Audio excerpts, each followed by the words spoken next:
medicina, né, e assim por diante.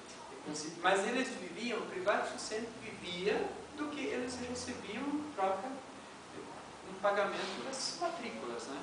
Claro, isso não atraía a elite. Quem tinha ambição, não queria saber de ser professor, passava fome mesmo na época, né? Só para termos uma noção, na Alemanha, na época havia a Albertina, a universidade, ela tinha 4 cursos, né? Medicina, direito, teologia e filosofia. Medicina, direito e teologia eram chamadas de faculdades superiores. E filosofia de faculdade inferior. Não sei por que.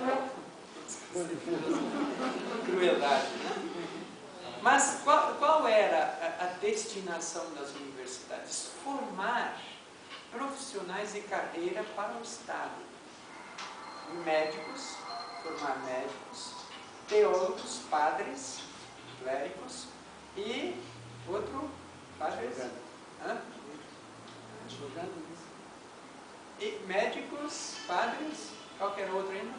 Direito. Juízes, né? Jurisconsultos, né? Ou seja, a área da direito. E o que eram essas pessoas formadas? Profissionais dentro do Estado, fariam carreira pública, né? E a filosofia não estava aberta a todo mundo, não formava profissionais.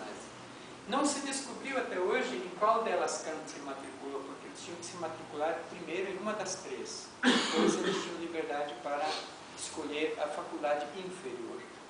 Mas, estranhamente, a faculdade mais bem sucedida da época era a inferior de filosofia, mais reconhecida aqui, mais se expandiu, mais produziu e se mostrou culturalmente progressista, né? As demais, bom, atendiam talvez a demanda, né, do Estado, né?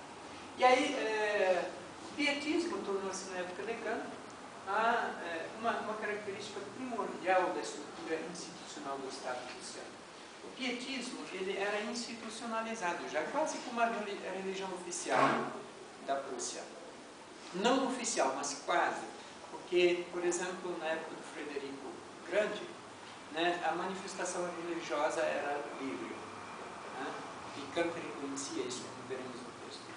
Mas, mesmo assim, na Albertina, assim como na outra instituição que Kant estudava, dos 8 até os 16 anos, como é que é o nome daquela? Nessas instituições ensinava-se oficialmente, tinha-se como doutrina oficial o pietismo, que Kant desprezava, quer dizer, odiava o pietismo institucional. Mas a mãe dele era pietista, só que um fervor particular, interno, né? Quer dizer, a manifestação pública da religião era desaprovada pelo próprio Kant. Mas isso tinha sua importância. E outro aspecto último também, que influenciou, né, a ascensão de Kant, a frivolidade e relaxamento dos costumes devidos principalmente ao impacto da administração russa na cidade de 1758 a 62. Pelo menos por 4 anos a cidade estava sob administração russa. E aí houve uma certa desordem social e política, o que contribuiu também para Kant, né, como um fator de ascensão para ele, profissional e social.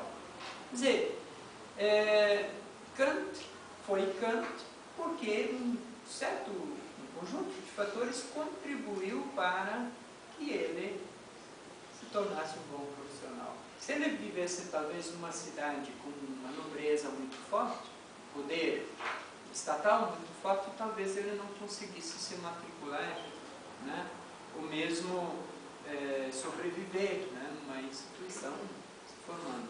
O Kant estudou principalmente com apoio, né, financeiro, né, do pastor da igreja pietista. Né?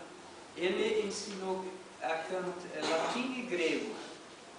Como aqueles professores, um preceptor. O próprio Kant teve um preceptor, não um pastor.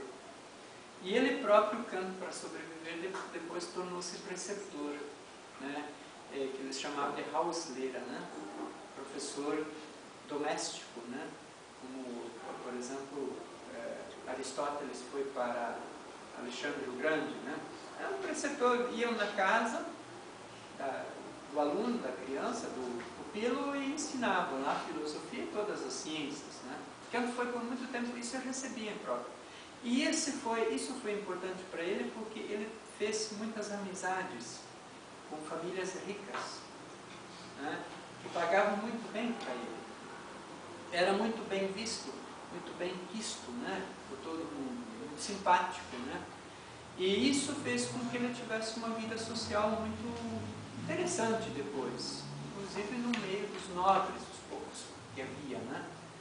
O fato dele ter sido professor, o preceptor. E depois, quando ele começou a ser professor de fato, né, quando ele defendeu a sua dissertação em 1770, né, muito famosa, né, dos estudiosos de Kant, a Dissertatio, né, ele publicou. A partir daí, então, ele foi considerado Privatdozent, né, professor particular.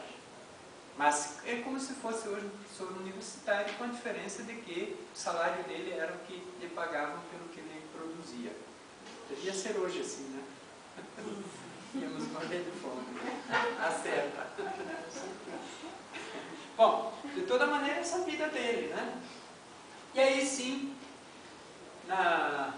Kant jamais foi rico, perdeu a mãe cedo, teve uma infância modesta e, para concluir seus estudos universitários, foi trabalhar como preceptor, tornou-se em seguida professor privado, preceptor, Hauslehrer, privado, Privatdozent, em duas fases da vida dele. Até que em 1770, né, assumiu o cargo, né, quando ele publicou a dissertação de mestrado dele. Foi como um mestrado, né? E assumiu o cargo de professor catedrático na Universidade de Königsberg, até o fim da sua vida, né? Teve, portanto, uma vida marcada por muito trabalho e pouco divertimento. Ele foi filósofo, né? Em todos os sentidos. E aí, isso aqui já é da antologia, né? Até 1770, Kant publicou textos sobre todas as áreas, né? Desses textos, muitos eram textos que ele chamava de textos no uso privado da razão. Depois nós vamos ao texto e vamos ver como isso repercutiu, essa distinção, uso público e privado da razão, repercutiu na própria vida profissional de Kant. Porque Kant escreveu textos fazendo uso privado da razão, até 1770 principalmente, e depois o uso público da razão, as críticas, em que ele manifestou seu próprio pensamento, principalmente.